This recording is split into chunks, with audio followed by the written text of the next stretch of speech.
You can see behind me we have an ambulance, we have a state trooper, we have a coroner on scene. I-70 eastbound is closed, as you can see behind me. I want to step behind the camera to give you a closer look here.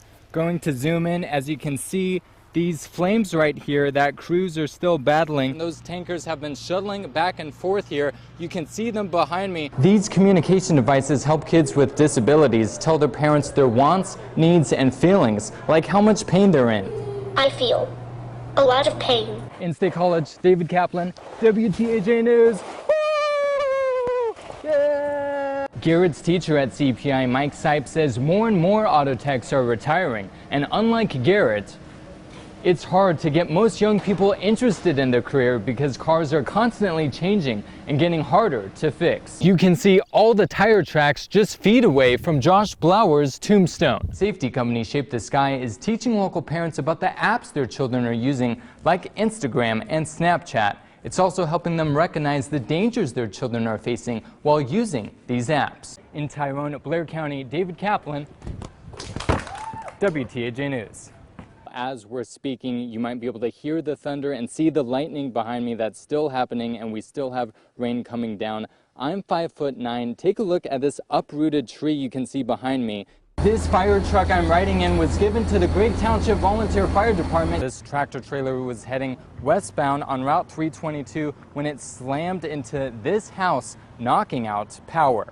Once these old, beautiful maple or oak trees at the Center County Grange Fair get too dangerous to stay up, some of them get turned into something like this. A lightning bolt struck the roof of this F building here at the Tremont Student Living Center in Patton Township. Police showed up. The protesters here that you can see holding up the signs, some say #WeAreNot. I'm at the State National Guard Readiness Center in Huntington, where Todd Messner trained before serving in Iraq. His family tells me he developed post-traumatic stress disorder after his tour, and it lasted for years. He wasn't like this forever. He was a family man. We did lots of things as a family. He wasn't just some crazy guy with a gun. Todd Messner's wife Alda says post-traumatic stress disorder from serving in the National Guard in the Iraq War changed him. And Friday's incident with police wasn't the first time his PTSD caused him to do something dangerous. He had a breakdown.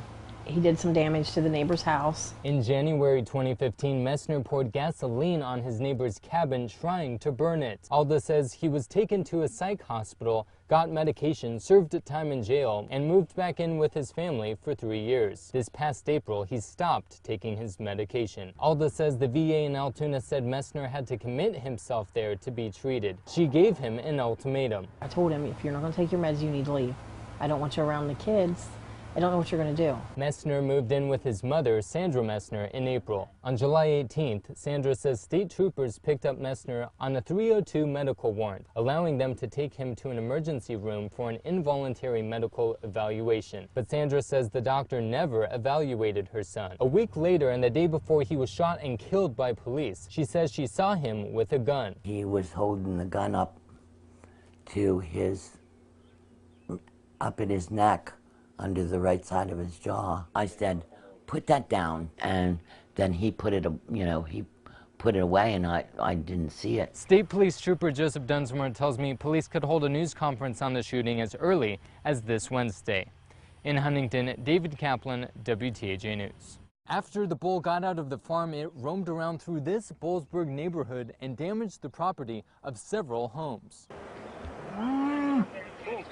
Mike and Janice Crocco were enjoying their Thursday afternoon when... But all of a sudden... There was a cow. There was a cow. In their Boalsburg neighborhood. Looked out the window across the road and...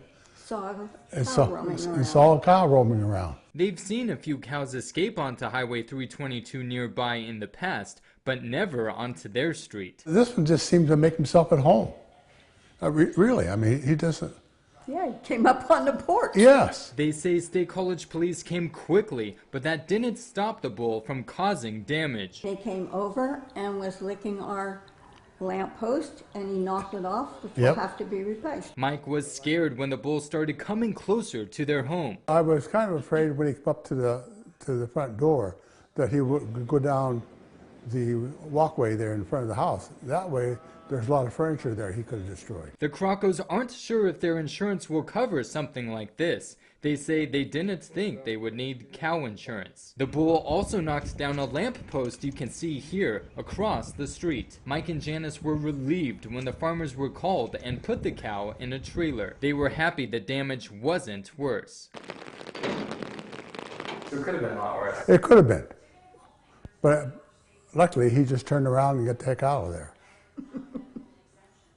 Well, I'm telling you. He did. He did, yes. Mike says he hopes the farmers secure the fence to keep the cow at the farm. I hope I don't see another cow in the front yard. The good news, no one was injured. Lincoln Caverns is bringing Huntington County's history to light. We have family from New Jersey and we're from Ohio. This was a good middle point for us to meet, and it looked like a good spot to be with some fun activities for the kids. Monica Young's kids and niece enjoy collecting rocks, and panning at Lincoln Caverns has made them think they might want to do something with rocks for a career. I had fun. It was awesome.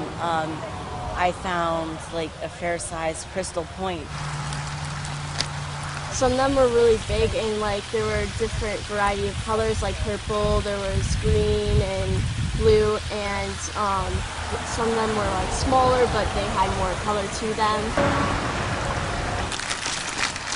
Samantha Williams and Bethany Prettyman are working in Mill Creek for the summer, and they say they had to come to Lincoln Caverns before they left.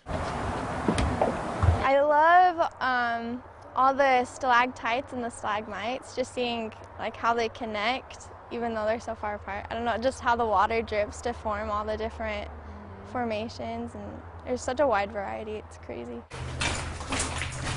Mike Leonard, tour guide for Lincoln Caverns, says when kids come here, they're learning a lot about science, but that's not it. We get to discuss the mineral, we get to discuss how all of that stuff got there, and we also have a little bit of local history.